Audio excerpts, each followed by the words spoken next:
This episode is brought to you by VW Trends Magazine. Check them out for all the latest trends in the VW scene. You can subscribe to the magazine at VWTrendsMagazine.com.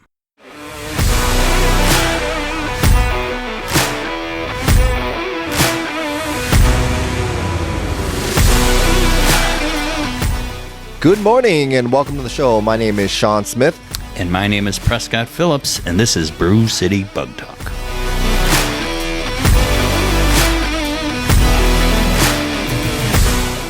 Good morning and welcome back to the show. Hey, how's it going today, Prescott? It's going good. We're going to have a good show. Cool. Good show today. What's new? What's exciting? What do we got coming up? Well, you wanted me to talk to you about the Instagram. You want to do that first? No, I want you to talk about what you wanted to talk about first. Okay. What's today? Wednesday? Wednesday. Monday, I sent in our registration for the Michigan Buggy Builders Swap Meet show that's coming up in March, the end of March. For our listeners that don't know, what is the Michigan Buggy? The Michigan Buggy Builders show is the longest running Volkswagen, well, not Volkswagen only, but pretty much is Volkswagen only, indoor swap meet. It's over 30 years it's been in existence, and it's in the Lansing, Michigan Convention Center, and I've been going to it for 30 years, and we've gone with few as 2 or 3 people, and this year we have 8 people going, so there'll be 8 of us going. We'll have a giant 4-spot spread, and we'll have a bunch of junk for sale, and I'll bring some books to sign for all my fans. So if you guys are listening and you are in the Michigan area, it's March 24th. We will be there with a booth. We're not going to be doing show stuff, but I mean, you can stop by, say hello to both of us at the Michigan. We'll be giving away stickers and selling books, kissing babies, shaking hands. Shaking babies. Shaking babies, kissing hands. What do they say? So, because we have 4 spots. So we'll have a pretty good presence there, and we'll have junk to sell, and we'll pick up some stuff, and there'll be 8 of us. There'll be me, Sean, the other Sean, Steve Hansen, Willie and Bill, and Doombuggy Dave. All the guys and people that you don't know because they haven't been on the show yet. We got to get them on the show one of these days. Yeah, we'll get all of them on the show all at once. Yes, definitely. We'll just have a room full of people. Step up to the microphone. Step up to the microphone. Yeah. So that'll be fun. Okay, so let's talk about the Instagram. Well, I'm excited to announce that we put together an Instagram account, and it's BC Bug Talk on Instagram. And basically what my plan is for the Instagram is I want to try and post pictures of the vehicles and the stuff we talk about with our guests. So that way, not only can you hear about it in this podcast, you can go on our Instagram page and you can see some photos of the actual vehicles that we talk about on this show, or maybe like with Dan Ledbetter, where I have his pile of the month article. Did you see what he posted yesterday? Yes, he posted. He sent me that same thing, and then he went and posted pile of the month. Yep. Yeah, so that'll be on our Instagram page, but it's also on the VW Trends Instagram page, which is kind of cool. Yeah. And then I got like Mike Carlman. He talked about a bunch of vehicles and some ice racing, so I have a bunch of photos from him that I put up there. Mm-hmm. I have some of your photos. Agent Orange will be up there, so your first show car that we talked about in that episode will be posted on there along with some other stuff. So very cool. Yeah, that's fantastic. Love it. All right, so what do we got going on the show today? Who is our guest? Today we have a special guest. He's been a longtime friend of mine. I'd like to welcome Peter K. Hey, welcome to the show. Nice to be here. Peter has been in the Volkswagen scene in the Milwaukee area forever, for his whole life, actually. And believe it or not, he's older than me. So, but it's weird how everybody knows Peter in the area, because if you're into Volkswagens, there's no way you couldn't know of him or buy parts from him or get answers to your questions from him. And everybody's, oh yeah, I know Peter K. And he seems like to be the glue, the connector between a lot of people. And it's great. I'm glad he's on the show because he has a ton of cool stories. So very cool. So I guess the first question we have for you, who are you and how did you get into Volkswagens? My name is actually Karumpelus, Peter Karumpelus. Nobody calls you that. And I go by Peter K because of my racing days, and the announcers were miserable. They slaughtered it. They were miserable with my name. So on my race cars, everything, it just says Peter K. Engine builds Peter K, whatever.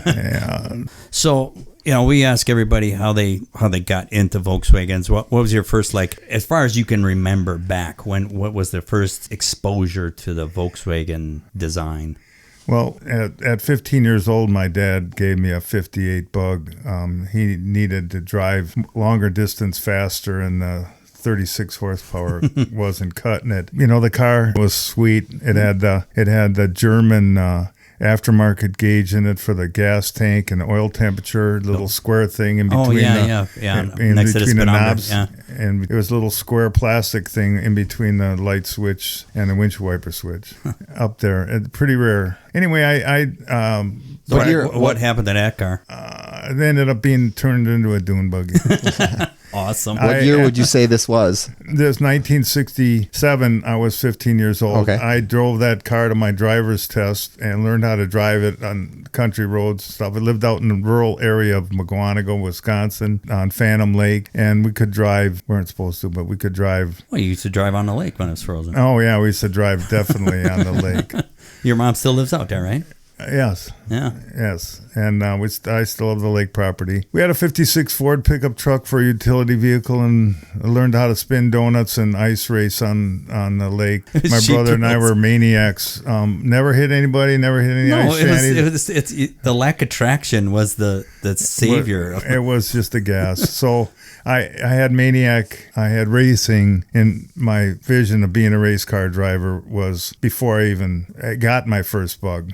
Oh, wow. The Bug thing was miraculous because it was affordable and fun, and the Volkswagen dealer was 20 miles away, and the high school principal had a Bug. Latin teacher had a Bug, and I had a Bug, got to drive it to school. And the kids would pick it up and do weird shit to it sometimes. In the winter, they'd always put it sideways in a spot so you couldn't leave. Or wrap the bumper around the pole, pick it up. Hook it up, yeah. Hook a a pole bumper. with it, yeah. And so, but anyway, that was just fun. I could always get someone to push start the thing and give them a ride home to school because I was pretty poor back then, so the battery in the winter when it was 20 below zero needed a little love. Yeah, sometimes. I remember back in the day, I would take the battery in the house with me. It was the only way it was going to start. It's like, it's going to be below zero. Okay, well, battery's going to come with me and sit by the back door, and then I go to get back in my car in high school, and I got to put the battery in it first. That's why they designed the car with the battery inside the cab. So yeah, right. You just reach back there and pull it out. I got a job at a Volkswagen repair shop in New Berlin. It used to be a gas station. I used to have pump gas there. It was 22.9, 25.9, and the gas thing dried up, and we just fixed Volkswagens there. And basically, all I did was change oil, adjust valves, and cleaning parts. I spent lots of hours watching parts for them. So over the years, you just self-taught mechanic, basically? Yeah, I bought I never had a Bentley manual till later in life, but I've rebuilt my first 40 horsepower motor just on a wooden buck with holes drilled in it so the head studs could go through the board and stabilize it. I didn't have an engine stand or anything, but I was able to get it apart and put it together, and didn't line bore it so the oil pressure light would come on sometimes at idle because I just put new bearings in a case that needed to be line bored. But the Bug was fun. I could get parts for it at the dealer, and there was also J.C. Whitney, which was like magic sending away for stuff like that. Yeah, because they had their own Volkswagen only part of the catalog. And J.C. Whitney is based in Chicago, so it was relatively close. Yep. If you really want to take a road trip, you just go get it. Did that once or twice. Yeah, that was no fun. That was a crappy part of town. Oh my goodness gracious. It's like stay in a car. It was fun though, and then after I blew up the first Volkswagen, I found a Volkswagen in town that needed a right front fender. It was smashed, and it had a 40 horse in it. It was a 61 with a synchro gearbox. Oh man, I thought I was God. Now you could shift. So I started taking parts off of the 58. So my first car was Frankenstein. It had a tan rear fender and a blue front fender, and the car Which was red. not uncommon. Didn't paint anything. No. We'd go to Robbie and get spray bombs and match paint once I started buying and selling Volkswagens to Matt. Very cool. So you said that's your first Volkswagen that you've owned was A 58. a 58. And then I blew it up, got a 61, so I already started accumulating them. And then one of the kids in high school got T-bowed in his Bug, and I bought that one and used that motor and that tranny for my dune buggy, and parted that car out. How much did you buy the car for? I'm just curious. It was $75. Oh my God. And the 61 I bought for $35. That with the fender was tore out. Yeah. What year was this? What year? There's 68. 68. 69 I bought the 40 horse. 69. Oh my God. And you figure this stuff's only 3, 4, 5 years old. I mean, it's pretty new stuff. But the brand new Bug back then was only $1,800. A 68 brand new 68 Yeah, Bug was $1,800, and a neighbor bought one. They used to Baby blue. advertise the year was what it cost. Wow. And then Yeah. Could you imagine getting a car nowadays for For- 2024? That would just blow your mind. Well, if you're new to BWs, but if you've ever been in a brand new 68 Bug after driving a 40 horse, oh, it's like night and day. it was like driving a Corvette.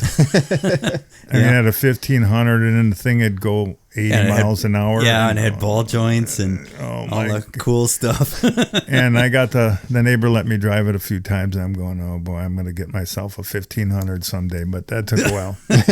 So how many bugs do you think? How many Volkswagens? Everything. I How many lost would you track say? at over 200 200. Oh, wow. Yeah, see, I I wouldn't even have guessed that much. because at home I have a Ledger. Yeah, see, I have a Ledger too, but I stopped at like 50. I stopped at 120. Wow, those are Mr. Now, Busco and numbers. And I think, yeah, Peter's got the record now for sure. See, and Peter K I think numbers. I learned that from you because I think I seen that list, and I'm like, well, I should do that because my memory's going. Yeah, but it was just a challenge, a brain challenge. But Yeah. my brother was in the Volkswagens too, and he was 2 years younger than me. So we would buy on Sunday. We'd get the journal on Saturday night and go buying bugs. Yeah, we talked about this on another podcast. And- the Sunday Journal in Milwaukee was like the Bible. Was like, And yeah. you couldn't wait for that paper to hit the door. And we'd go down to the journal itself and pick up the ones that were going to Green Bay, buy them on 'Cause Saturday night. Saturday night, You could go to some people, you could call them up and buy the car on Saturday night. and they go, how are you even? The paper isn't in and out yet, and it's like, well, we got the classified part of it. The only part that you didn't get on Saturday was the ads and stuff. The supermarket ads and crap like that. You didn't care about that. All we wanted was a classified, so we threw the rest of the newspaper away. To pause real quick for our younger listeners, the Milwaukee Journal Sentinel is the newspaper that was here, and it used to have a classified ad section. So it was basically like the Craigslist of the day But it was like or a the Facebook marketplace of back in the day. Yeah, it was like the only outlet you had on a weekly basis to see anything for sale, anything. So you would get you would get the newspaper and you would open it up and it would show you all the listings. There'd be 100 Volkswagens on a Sunday journal. Wow. Yeah, and But I'm everything- talking in the 70s. Yes. Yeah, and, right, and into the 80s. As soon as these cars got 15 years old, they started falling apart really bad, and that's why I started cutting them up a lot. Yeah, they were beyond repair. Yeah. There was no way I could save all the cool cars I cut up. It was like I had to cannibalize one, put the other one, and my brother and I worked our way through college buying and selling Volkswagens. You probably financed your off-road racing by selling Bugs, junk. yeah, absolutely. I mean, that's how everybody worked it. So how did you two end up meeting? So let's get into the story of that. How did you? Because I don't. Well, I remember the first time.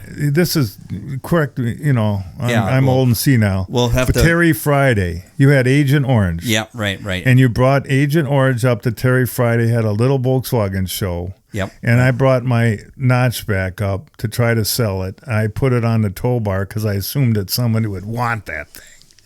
And I had a notchback that was what year? it was a 64 notch. Okay. And I had put the later model front disc brakes on it and 4 lug wheels, and it was totally drivable, 12 volted. How much were you selling it for? Back then I was trying to get $1,500 bucks. I'll take it. Was Just I bring it over trying my to house. sell my Agent Orange car that Yeah, year? you were trying to sell it, Yeah, and 'cause you I- had a for sale sign on Yeah, it and all yeah. that. And you came up there and I thought I met you before that though. at somewhere at Mofoco, you might have been in the back at Mofoco, and I would mosey on through and them TIG weld my gears when you weld third and fourth gears. Dave Henning would do that quick for me if I had changed gears or blew up a box or something. Right. And we at any time he drops ran into each other there. I can't remember when you started working at Mofoco. You'd have to tell me that. Yeah, that was in 81. Well, anyway, I remember actually talking to you in person and admiring Agent Orange, and at Terry Friday's Terry Friday owned Friday's Off-Road Center, and that was in Oshkosh, Wisconsin. And back when he had his shop, he would do a little summer car show swap meet thing. We drove all the way up to Oshkosh, 50, 60 miles. It's an hour. Yeah, 60 miles. Yeah, it's an hour. I remember going to that show. I remember seeing you there, but I don't think that was the first time. I thought I had bought parts from you. And anything's possible, but I remember specifically meeting your first wife at that show, and looking at the car. I'd never seen Agent Orange before that Terry Friday show. So that would have been... I don't know what you were driving. What Terry Friday show, because Carlman ended up buying my notch and rolling it over. His dog jumped in the steering wheel. On the curvy roads out to the lake, those curvy roads on I, and he flipped it over and gasoline everywhere. He's lucky it didn't burn up. He bought my notch, which was incredible, nice car, but it was a Frankenstein. It had different color fenders on it and whatever, and I wasn't in the mood to paint the thing because nobody wanted Type 3s back then. No. And I had a header on it and a 1600 with dual carbs, and it was a fun car to drive. I love Type 3s. I've had a whole bunch of them. Yeah, they drive different, that's for sure. So back in the day, you had a small shop. We always said it's in the ghetto. It was. It's downtown Milwaukee. So what year would that be? What was the name of your shop? Well, it had no name. It was I started out hanging out with the guys that had... They called it Corvette Alley. They fixed Corvettes, and I just weaseled my way in. Those buggies I showed you pictures of, those chopped up things with a roll bar and two seats. Yeah, they're Elkhart Lake buggies. Yeah, that's how I fixed motors for those guys. And then I got into the shop there, and eventually was able to paint bugs and do stuff in the shop. I elbowed my way into the shop as on Locust and Humboldt. It was just a 3-car garage that had 220 and air, a refrigerator, and a potbelly stove for the winter. So did you have your own stall there, or did you have the whole shop? I had the whole shop. When I there's 3 other guys involved, but they weren't quite as active as cutting Volkswagens up as I was, and changing motors and buying a car that was hitting the front and had a good motor, and wheel and deal. And that why I ended up so many cars is because we always had, my brother had a bug, I had a bug, and we had a spare bug in case one of our brake lines broke, throttle cable broke. Yeah, you needed... We had a spare car. You just jump in, it changes license plates, which you weren't supposed to do. You just change the plates. They had zippers on the license plates and rock and roll. So how many years were you down there in the hood? Well, 1970, I went to the east side and started hanging around in 72 with the buggies, Corvette Alley, and then I had a shop with Mark Ernster on Newhall, where we built the race cars. Were built on Newhall and Bradford and Newhall. We mentioned the shop in the ghetto, and tell us the story about. I love this story. Your wife and why you moved out of the ghetto and into the suburbs. Are you talking about the bullet coming through the window? Yeah. Oh my goodness. That story. Okay, I lived on Astor and Brady, and it was a fashionable east side. My wife was sitting at the kitchen table, and a bullet came flying through hit the back of the microwave. Oh my God. And I had the microwave on a pedestal in between the 2 rear windows in the kitchen. It was a long Polish flat type house. The spent bullet landed by her feet after it ricocheted off the microwave. Oh my goodness. And soon after that, she was looking for a house, and I was paying too much money rent and on Holton and Keefe. That it was a beautiful shop as far as freezing my ass off in the winter and living with a propane heater and pointing at your balls all winter, because I couldn't afford to heat the place because it was I was renting a quarter of a warehouse. Right. Yeah. You're not going to heat up a whole warehouse. Oh, and it was, but most of the time you could tough it out. I could manage to get stuff done and do everything I had to do. So your wife, she was bound and determined to find a nice place for you. Right. So she bought a garage with a house attached. She bought a 5-car garage attached to a real nice land and stone house. And it had a workshop attached to it with 3 stalls facing the road. And it's a pretty cool place. And I've lived out there since 1987 and done a lot of Volkswagen stuff out there. Yeah. And my 911 and all kinds of cool projects. Yeah. And I've met a lot of people out there. You introduced me to Scott Hansen. One day I was at the shop buying some parts. Just I don't know what we were even talking about, but I was out at your shop. Scott Hansen was out there, another enthusiast. We'll talk about Scott in another podcast, but you had said, do you know him? And I'm like, no, why should I know him? And you said, you two do the exact same stuff. You should know each other. That's exactly what you said. And I'm like, okay. So you introduced me to Scott, and then Scott became my best friend. Yeah.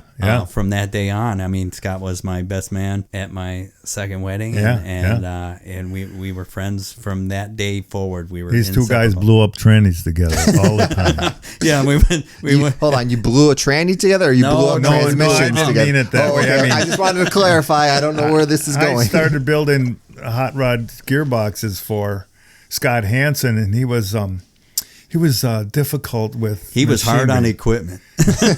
He was hard on equipment, and I got pretty good service. He was never complained about how long they lasted. No, he knew he was going to break them. And you were really drag racing, and that's part of drag racing. Mm-hmm. Yeah, I've helped him at Union Grove. Me and Don were down there getting dirty. I got pictures of everybody thrashing on the car, trying to get it, swapping out the transmission. Because he made it through the traps or something, and you made it, but the tranny was done. Exploded, yeah. It wasn't, and it made it back, and right away, we had to send somebody to your garage to get the tranny. Yeah, we'd send somebody. And that's before I started carrying a spare with me. I always had a spare, but I never carried it with me because we had to change the axles and everything. It throws another 45 minutes at So this was the early day of underdog racing? Yeah. What years about would you say this was? Early 90s. Early 90s? I mean, I built that car in 94. So it was probably 94, 95, 96, something like that. Yeah, you were really doing well that day. So we all dove in there and just got it. It was at Bugfest, I think. Yeah, it was Bugfest, and we made the pass, right? Yeah, I made the pass. I probably won it. So did you win the race or not? Was that effort? I can't remember that. I usually made it. I was always happy if I made it into the money. That's all I really mattered to me. I didn't care if I won the race or not, as long as I made it into the money rounds. So what year did you start racing off-road racing? 1976. I raced the 200-mile race was for Bicentennial 200 in Crandon. What was your car for that race? I raced a Chenna 2-seat buggy. It was just a 40-horse, a 1200cc class. Back then, everything was pretty budget-minded. Oh, everything. It was budget-minded. You just barely had enough money to get to the race, barely had enough money for beer and it was more for fun than anything. But where at the Crandon, those races, I came home with $50-$60 sometimes.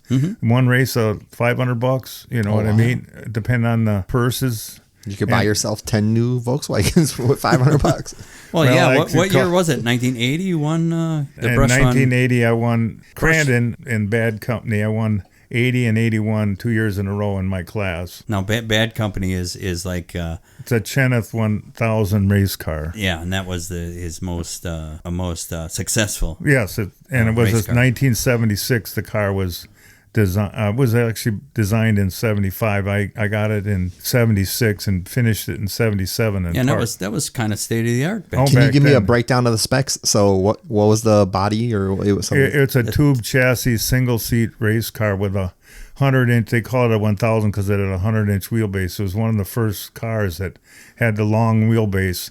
Cab forward, you sat in the rotating mass of the car. The driver sat. Okay. A single seat car was fantastic handling and would fly and jump and It was just a gas. Okay. And what motor you're running? That I started out with the 1200cc class, which was class 9 in score. Okay. And then eventually I put a 1600 in it and changed classes because my car was a little bit on the heavy side, and it was like, and I'm a fat guy. I weigh, I go 220. I'm pretty fat, and Aren't we all? I'm racing with all these guys that are young squirts. They weigh 150 pounds. I'm going. Yeah, but they don't have the stamina. No.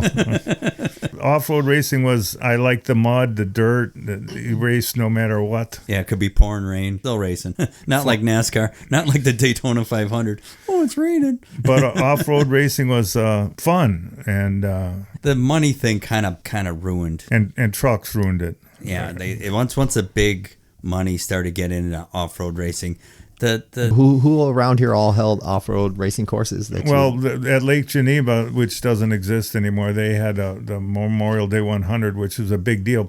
Mickey Thompson came out from California, and not the Mears brothers, but there was some, I can't think of their names right now, but Ivan Stewart, his gang come out. Ivan Stewart he did a guest. Yeah, I think he bought his single-seat Toyota out one time and kicked everybody's ass. Oh yeah, and it just ruins everything. You got these local boys that think they're hot stuff, and Ivan Stewart from California comes and he comes with a hauler and tech support and racing radios and all that put good the stuff. whoop into you guys, huh? Yeah, and it just takes everybody just like, nah, man. And then Crandon was a big deal. It started out with just home-built buggies and Crandon buggies, and they had a big class with stock cars. You put a roll bar in it and seat belts, and the early ones were a 100-mile race. And there were 50 or 60 American cars. Is that why they called it Brush Run 101? 101, yeah. Because 101 miles. Yeah. And that ended after the first Crandons the one lap was 25 miles. Yeah, you went off into the woods, never to be seen again. A lot of people didn't make one lap. They went out there, bore a wheel off, broken axle, and they sat there the rest of the day. Eventually, the spectator thing got really big, and they had big mud puddles, and people congregated at the mud bog, and they wanted to see people get it stuck and unstuck, and the spectators would swim in the mud in the racetrack. It was like Woodstock. It was a Woodstock, and lots of beer drinking and it's different now, completely different. But it's still going on today. Oh, sure. The Brush Run is a very big deal. Okay, yeah, it's a big deal now. It's a ESPN televised deal. That's the new course is Crandon made so much money from spectators and stuff. They actually bought the land, built a racetrack that has sprinkler system in it and water and grandstands and a barn that it's a big business now. Crandon off-road racing put Crandon on the map. Oh wow, yeah. It's pretty cool because you got a jacket or something. 1980, I remember seeing. I got we had a racing organization, and instead of giving out trophies at the end, they would give you a jacket with your place, and if you're number one, you got a number one on the jacket, the class champion, and it was kind of nice. It was neat. It was kind of cool stuff. I still have a couple of jackets left. And these all earned with vintage Volkswagen-esque vehicles? Well, actually, the cars are pretty technical, but they all Volkswagen 40-horse parts I started out with, and the 1600 was just a single-port 1600 motor with a restrictor plate under the carburetor. It dynoed out at about 80 horsepower. And so the cars would go 80 miles an hour. Okay. And with the way it was geared and the big fat tires and stuff. So it was a fun ride, and it was pretty safe. The cars, you could roll the thing at 80 miles an hour and keep racing. Yeah, just flip it back over and keep going. So did you ever get into like Formula V? Well, I had a vintage Formula V, and a couple of guys knew I had 40-horse parts. I built a couple vintage Formula V motors. They weren't fast, or they weren't like record-setting motors, but at least get the guy out on the track, and it had a little bit of beans. Mm-hmm. And then I was flipping ring and pinions to make Formula V trannies for these vintage guys. And I maintained a couple of vintage cars for a while. The guy had deep pockets and no mechanical ability, so I had to race prep the car and everything. So I thought this vintage Formula Vs would be fun and a moneymaker, but it only depends on the customer. Mm-hmm. And Formula V guys are fun but frugal. They're frugal, and they're old, and they have money but they don't want to spend, And yeah, that's Formula V has really. I learned the hard way. Yeah, Formula V is a different animal now. It used to be old rich guys, and now all those old rich guys are dead. Have you ever raced at Road America? You go up there a lot, or With the Porsche Club, we used to take the cars out on the track and just have a track day with I had my Cabriolet on the Road America. I put hundreds of miles on. So what year vehicle is that? Would you it's say? a '64 Porsche C Cabriolet. Mm-hmm. Nice. And what was done to it? Was it all stock class? Completely stock. It wasn't. We weren't racing door to door. We were just chasing each other around. Okay. And we really weren't supposed to pass. This was 1974. Okay. And I sold all my Porsche stuff in in '75 to build off-road racing. Before your Volkswagens or before your dune buggies, right? Okay. The race cars, the tube cars. So all that stuff. I used the Porsche steering boxes in the early days. Porsche spindles. Yeah, those ZF steering boxes were the magic. Yeah, and it was one less turn, right? One less rotation. One less turn, lock to lock. Lock to lock. Yeah. And they were made out of metal, and they had a top. They didn't break. Yeah, they had a. Well, you could break them, but they had a cast iron top plate instead of aluminum. Right. It was a serious steer box, which if you hit a tree, they still break, which I've done. Yeah. Yeah. Now, recently, he mentioned a Bad Company, which was the name of the most successful race car you had. Now, you brought that back home. You're going to restore that. I'm going to try to get it before I die and get it back on the road. I have all the parts left as it was last raced in 1988. So to recap real quick, what is the Bad Company? That's the Cheneth 1000 100-inch wheelbase single seat tube race car. And it's got 3 shocks in the back and swing axle bus transmission, right? Now it's IRS. Oh, it's IRS now. Yeah, now it is. Yeah. Okay, before when you first built it. When I first built it, we were using gear reduction boxes because we needed the ratios to run the small motors. You had to spin them up. You had to have big tires for ground clearance, so you were caught in between a rock and a hard place. Now, you built a big stroker motor for that eventually, didn't you? I ended up with a 1976 Potter motor that came from the Funny Brothers racing car, but I never... you never put that in? Never put a big motor in the car. So what are you going to restore it with? I have all the 1600 single port stuff. All I need is I stole a case because I was desperate, and all I need to do is come up with a case and drill and tap it and full flow it, and I have all the barrels and pistons and the Kool brand new heads and a Don Hatz cam. Don Hatz, he's been dead for a long time. I have all that stuff in the magic little area and the combo spindles and all. I'm going to put the car back to, and I'm going to put it together as it was put away dirty. Yeah, it's got Crandon dirt on it? Yeah, it still has Crandon dirt on it right now. And I'm going to only lightly clean it up for working on it. Peter drug it out of the barn. It was stored over at Ernster's. It was at the Porsche shop. Okay.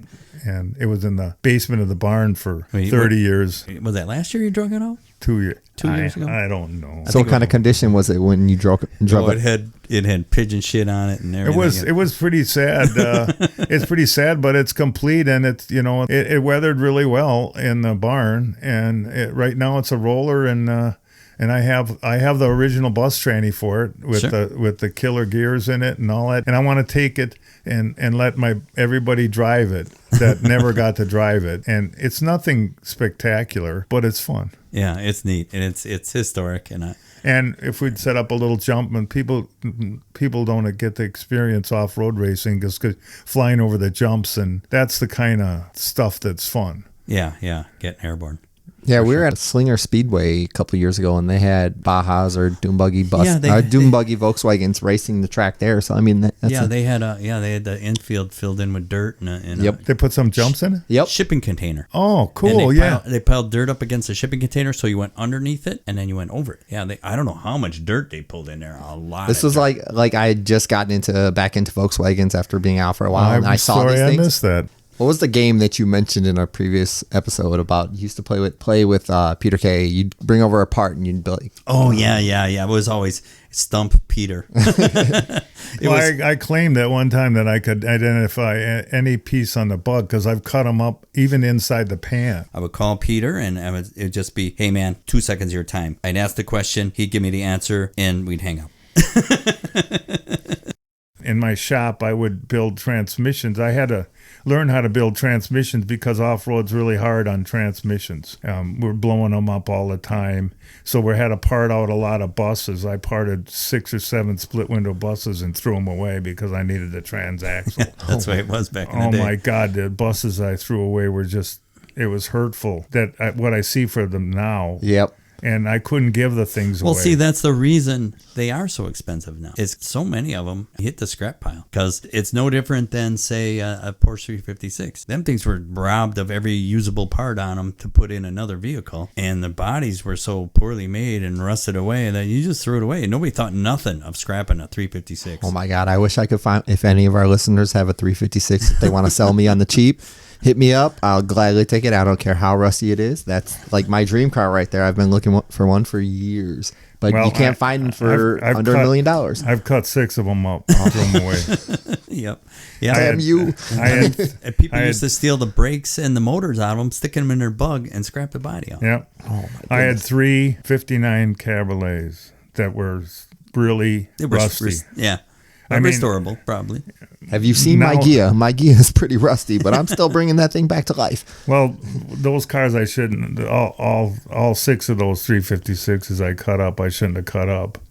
But that 52, you guys saw the pictures of it. That ended up going to Canada and getting restored. Yeah, that turned out pretty nice. Yeah, my summer car was a '64 Cabriolet in 1973, so it was only 9 years old. But it was started really getting rusty and funky looking. Yeah, the 356s died because people drove them in the winter. You buy a Porsche and they drove it in the winter, and mine had a gas heater and it was kind of fun, but I didn't. I knew enough. if it had a gas heater, you pretty much hit the junkyard another 5 years sooner. Wow. So let me ask you, so what vehicles do you own right now? What do you have sitting in? Well, I have a ice race car. I got a Bug that I used to autocross. It's got a full cage in it. It's got a limited slip diff in it, a 2180 with dual 44s. Oh, that's what I wanted to talk about was our... Hold on, let them finish. Let 'em Okay, finish. sorry. okay. Go Just through- remind me. Okay. Remind me Remind you what? of what I forgot I was going to say. Okay. So what? So I before my back really went on the fritz, I used to autocross this full cage Bug with the limited slip in the 2180 down at Black Hawk. I went to Joliet, Illinois. At State Fair Park, they have a really neat road course that's a gas. Midwest Council is the Yeah, sanctioning body. Right. It was high-speed autocross, 2 cars on a track at a time. And you get to go as fast as your car will go. So on the oval at the Milwaukee Mile, my Bug is just a gas. Yeah, I was on 3 wheels. I got pictures of you on 3 wheels. Oh yeah, I got it. I should have brought that picture. I never thought about that. We got some pictures. We'll post. But so then the ice race car that I had, Prescott and I used to share an ice race car. Yeah, and that's he what I built- wanted to talk about. Oh, Yeah, and- the combination of we were too cheap to build a car by ourselves, so we combined our efforts and built one Frankenstein. We started out with Spud, that car, the Yeah. first disposable car, Right, yeah. and then It was Spud because it was the the color of a potato. color of a potato. It was what was the name of that beige color? Yes, it was terrible color. That's Sand. But who cares? Yeah. yeah, that's the horrible beige. It was a color. potato color. Okay. Yeah, it was The second ice race car that we shared was real Frankenstein. That was a serious sideswipe wreck, and we had license plates, floors, and but it was a solid enough car, and I cut the end of my finger off, and I made Prescott build an ice race tranny for it. I built the tranny, he built the motor, and we flogged that car heavily. You still got these cars now, or Oh, no. what do you have? that rotted. It's back to earth. So what ice race car do you have right now? I used the black autocross car, which with the full roll cage and stuff, with the 2180 and the limited slip. Gotcha. And that car. We eventually built our own cars after having so much fun flogging Frankenstein that I built my own car and Peter built his own specific ice racing car. I ice raced personally for 10 years. Right. And we were serious about it. Isn't that picture? Isn't the Frankenstein in that picture? No, the black bug's in there. Never mind. Yeah, Never mind. Yeah, that picture. We're looking at a picture in the studio. I didn't here. think to bring any ice race pictures of the old beater cars. That's on Winnebago. That's Oshkosh. Ken Volkman rolled his Super Beetle across, going through the traps. We put it back on its wheels and off going, he went. Yeah. kept going, man. Yeah, he hit the berm and a solid ice berm, and that thing went over. Early ice racing was a gas. Yeah, we started out as a gentleman's agreement where we weren't gonna get crazy and spend a lot of money on it. Okay, everybody's got to run Menards racing tires, and everybody's going to run a stock crank and a single carburetor. And we did that for a while. Who was it? Greg. Greg had a Type 4 motor with dual carbs. Yeah. And he wasn't fast, so we really didn't care too much. And then he started getting faster. And then all hell broke loose. Well, Tommy T's Gia with that Type 4 motor was... in the 48 IDAs on it and everything. It's like those guys, if they could learn how to drive, they were going to kick our ass. But it didn't matter until they started getting fast, and then everybody got serious about horsepower. And then all hell broke loose. I had a 2180 with 48 IDFs on it, and I think it was probably pushing 180 horsepower. And that's what it took, because everybody had dual carbs and a stroker motor. Sometimes we got 6 events in. It depends. The Wisconsin winters are. This year it didn't even happen. Yeah, it didn't even. And I think that one year it didn't happen. I gave up. I'm like, I have thousands and thousands of dollars tied up in this car. And tons of hours. That's why my black car is dual purpose, but I don't autocross anymore because I can't take the heat in the summer anymore. Getting old sucks, and I might get it out sometime and flog it yet. Yeah. I got old tires from the Porsche shop, vintage race tires from the 356. Oh, you remember the time we put those on Frankenstein? Oh my God. We put some Formula V tires on and autocross it. And we were rolling the sidewalls. The rim would touch the ground because we had to think so sideways. Oh, my God. The tires shouldn't have been on a bug. No, we blew the brakes out of it. The drum brakes got so hot that the pedal went all the way to the floor. It was a kind of a fast autocross thing, and it was a parking lot thing. Yeah, we were way too much tire.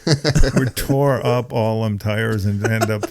We just thought it'd be so cool to flog these old race car tires. Yeah, there was a parking lot in Racine somewhere at some school. Yeah, some school. Yeah, it was a bad parking lot too.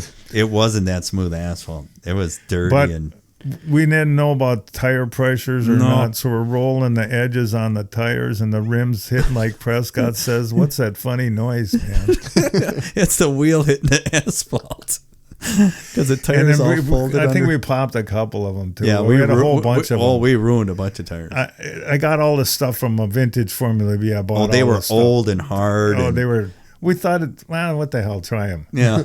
Because it changes the gear ratios because the tires are so skinny. Oh, yeah. The tires were tiny. Yeah, instead of 26, it takes it down to 21 maybe? Or 20. I don't remember. The Formula, it was fun. It was fun beating it up. Yeah. That poor car took a beating, and then we parts it out. Anyway, you were asking me about my other cars. I have a 356 Intermechanica Porsche Speedster replica that I built in 1982. I've had it for over 40 years. Very nice. You want to sell it cheap? No. Okay. Damn it. No, that's the car you had to replace. That's a hole in the fender. I had to put the fender on it. The Intermechanica dealer in Chicago went out of business, and I bought 2 of them. They were on a pallet, and I built one for a stockbroker guy. And he paid me reasonably well on putting the car together for him. And he ended up having to sell it because of his divorce and stuff like that. But this is back in the days when 356 replicas weren't really that desirable. No, they weren't desirable. I have the hot VWs with the Intermechanica when they first came out. Right. Because in 1977, I went to California to watch the Baja 1000. I jumped in my yellow van and went to California. Mike knew everybody in California. We could hang out. We helped 2 chicks from Alpine Valley move out to Modesto and filled my truck up with stuff in a U-Haul. It sounds like the beginning of a porno. It was a little bit. These girls were They were they were loose. dirty leg waitresses from Alpine Valley, Hippies, yeah. and they were This is hippie, going into- absolutely Oh, this is- hippie yeah. broads. This is going to Brew City after dark. and we moved them out to Modesto, and then she never told me that U-Haul trailer wasn't supposed to leave Wisconsin. So in the middle of the night, we had to drop. You towed a U-Haul with the van. Yeah, and I didn't know it was supposed to just stay in Wisconsin. So I end up in the middle of the night, we dropped it off at U-Haul. Dropped off the U-Haul trailer In California? in Modesto.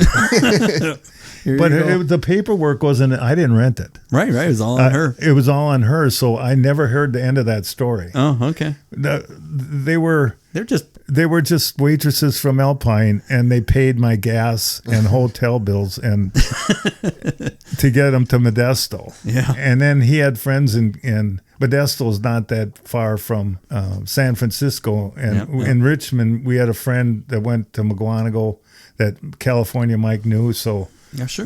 we stayed with people Yeah. for free, Yeah, no. all the way to Ensenada. In LA, we knew some people, Yeah. you know what I mean? And then we knew somebody in Redwood City. Yeah, but what year was this? What, There was 78. 78. And so I stopped that was a different California. Yeah. We stopped at Intermechanic. I saw the cars being built. So I have an original Intermechanica Speedster. And the reason I bought that is I went to the factory and saw them how they were made. And I couldn't afford a real Porsche Speedster. Even at that time in 78, they were just starting to get valuable. And so I built this fiberglass one because I had all the Volkswagen stuff and put disc brakes on it and IRS it. And it's just a fun little car. Sure.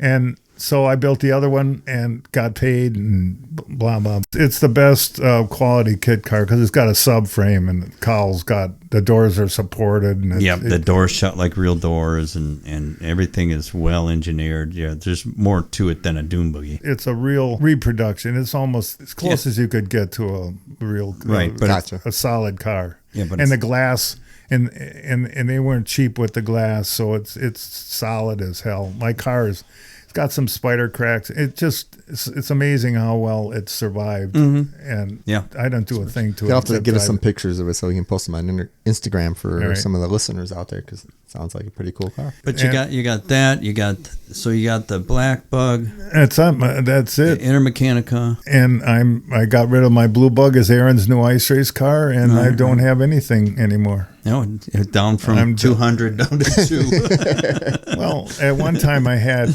cars stored everywhere. I Yeah, had my, you had that storage unit. in East Troy. I had a 356 SC coupe that it's done now.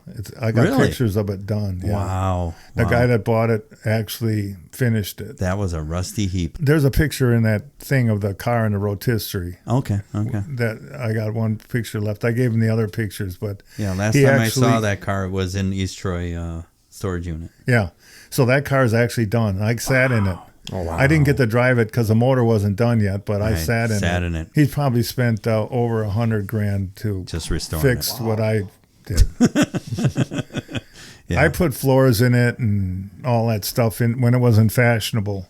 We built a car rotisserie so that you could spin the 356 around, and I started it, put a motor in it, drove it to another storage area. Eventually, I just kept moving it around and moving it around. Yeah. And I just, in my mind, I couldn't get the car done. So I had to sell it as a project. Gotcha. Yeah, it always ended up being second fiddle to something else that was going on. Yeah, it was it was a coupe, and I got my Speedster. Once you built a Speedster, even though it's not real, it drives as good as a real Speedster.